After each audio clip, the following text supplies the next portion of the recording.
Bonjour, cette vidéo pour vous présenter la technique dite des bonhommes allumettes de Jacques Martel et vous permettre de couper chez vous à présent des liens nocifs de manière autonome. Comme ça, on gagne du temps en séance à faire autre chose que vous ne pouvez pas faire tout seul. Commencez par les liens nocifs que l'on a évoqués lors de votre consultation, mais vous verrez que quand on se met à y réfléchir, on a soudain plein d'idées de détachement à faire. À l'avenir, vous aurez aussi le réflexe du processus. Vous trouverez en ligne des vidéos très intéressantes par Jacques Martel lui-même, mais un peu longues et en québécois. Donc souvent, les gens abandonnent ma recommandation de l'exercice à cause de ça, d'où aussi cette vidéo pour éviter cet écueil, tant la méthode est utile et a l'avantage d'être ludique. Je vais tout de suite illustrer par le plus impressionnant cas concret que j'ai été amenée à observer à mes débuts. À cette époque, je prenais encore fréquemment le temps pour expliquer et appliquer directement la coupure avec les consultants au cabinet. Et donc une fois, je me rappelle d'une personne qui évoque soudain une relation de couple terminée depuis un an, mais avec le souvenir de laquelle elle n'était toujours pas apaisée, et ce, au moment de terminer la séance, qui plus est sans rapport avec le motif du rendez-vous. Je saisis l'occasion de couper des liens avec l'ex en question et je lui propose de le faire directement. On se rassoit, elle applique, et elle part vraiment cette fois. Mais elle revient frapper à la porte à peine quelques minutes après pour me partager carrément soufflé euh, ce qui venait d'arriver dans cet aller-retour à sa voiture. L'ex en question avait téléphoné pour évoquer la pluie et le beau temps, hein, bref, rien d'important, et ce, après un an d'absence de contact et surtout de manière calme, tout à fait soft. Fin de l'histoire, la leur et mon anecdote. Alors pourquoi bonhomme allumette? Parce qu'on va représenter les personnages comme on les dessine quand on est enfant, avec des ronds et des bâtons d'allumettes. C'est très simple. On prend une feuille de papier, des ciseaux en option, c'est pas obligatoire, et au minimum 2 couleurs, dont un fluo jaune, je vous conseille, on va en reparler. Ensuite, rappelez-vous que si l'on coupe des liens nocifs, c'est dans l'idée de faire de la place à quelque chose euh, de plus porteur, en quelque sorte à d'autres liens porteurs, et cela des deux bouts, pour soi et l'autre, par exemple. C'est-à-dire que l'on ne porte pas atteinte au libre arbitre de celui avec qui on coupe ces attachements nuisibles, toxiques, limitants, etc. Pas de risque de nuire. J'aime bien préciser dans le même optique que l'on peut avant tout couper surtout avec les gens qu'on aime, qui plus est avec eux en vrai, à deux ou à plusieurs, quand c'est possible. L'impact est exponentiel, mais en général on coupe avec des gens précisément avec qui on ne peut pas parler de la difficulté relationnelle vécue évidemment. Votre positionnement intérieur après avoir identifié le lien en question est de souhaiter ne plus cautionner ce mode de relation. C'est tout.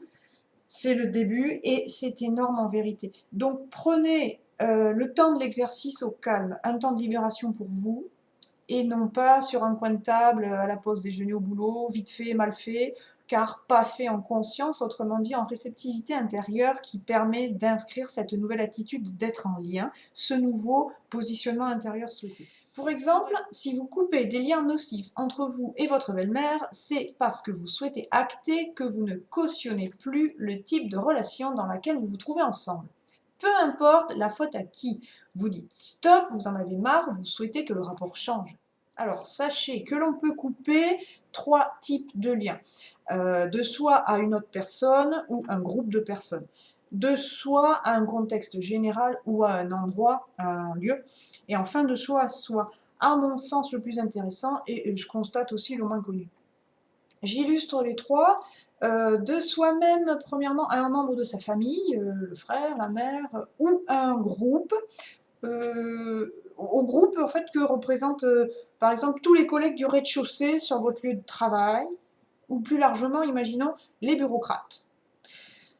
Deuxièmement, de soi à un contexte ou un endroit, si on prend l'école en tant que lieu d'enseignement, et ce même si vous n'y êtes plus depuis longtemps, hein, du moment que le lien a été nocif, qu'il a laissé des traces traumatiques, ou tout du moins une mémoire peu réjouissante de la situation sur place à l'école.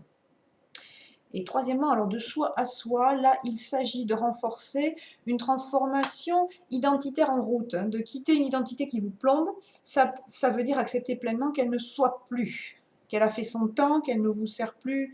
Vous avez identifié qu'aujourd'hui, elle vous dessert même, hein, comme vous, perfectionniste par exemple. Trop, c'est trop, on s'en sépare, au revoir et merci. C'est à ce stade que je rajoute toujours qu'au-delà de couper en base entre vous et l'autre, ou une part de vous, etc., c'est plus intéressant encore de couper après avoir qualifié les deux parties. Alors, voyons ça en image. Les bonhommes allumettes, ça donne ça. On prend une feuille de papier A4, c'est un format intéressant, ça. À gauche, vous dessinez, alors dans mon cas, voilà, je vais faire une petite bonne femme. À gauche, ce sera vous. Voilà. À droite, si je prends l'exemple de Bernard, que j'imagine, un petit bonhomme pour le coup, pour représenter Bernard. Je vais entourer chaque personnage de sa bulle d'énergie, son biochamp, son champ vital, son champ de vibration personnel. Je fais le sourire sur chacun, bien entendu, parce qu'on ne veut de mal à personne, et au-delà, on souhaite même le meilleur à chacun par cet exercice. Et puis, je vais entourer les deux bulles des deux personnages représentés de la bulle qui symbolise la relation entre les deux. Les deux évoluent à l'intérieur de cette bulle-là. Et pour terminer, on va relier les deux bulles à l'intérieur de la grande, les bulles de chaque personnage, par les 7 liens principaux, les 7 chakras principaux. Voilà, alors, crac, crac, crac, crac, voilà, ça fait une bulle, deux bulles, le sourire, les liens. Jacques Martel, ce qu'il propose lui pour vraiment insister sur la dimension, on souhaite le meilleur à tout le monde par cette action-là, c'est notre intention. De toute façon, on n'agit pas contre Bernard. Là, imaginez, je n'agis pas contre Bernard, j'agis pour mon mieux. Mais en fait, je souhaite aussi par là même son meilleur. Alors, hop, hop, hop, il propose de faire des petits traits de lumière, des rayons de soleil autour de chaque bulle et de la grande. Bon, moi, ça fait un moment que je prends un fluo jaune. Dans mon esprit, ça fait le même boulot. Donc, j'entoure et je gagne du temps. Chaque bulle d'un coup de fluo jaune. Ça, c'est fait. Il nous reste à identifier chacun. Donc, à gauche, ce sera moi, j'écris Nadia, et à droite, Bernard, j'écris Bernard. On commence par ça. Et maintenant, prenez un temps pour écouter qu'est-ce qui vous dérange dans cette relation avec Bernard. Quelle est l'attitude chez lui qui vous pose problème? Par exemple, Bernard suspicieux, quand il vous questionne sur vos amis, etc., avec insistance. Bref, ça, c'est à écrire sous le bonhomme Bernard, à droite, voilà. Bernard suspicieux. Et deuxième temps, le moins évident, vous verrez, c'est de vous questionner maintenant sur quel est mon ressenti si à présent je ne suis plus en lien avec Bernard suspicieux.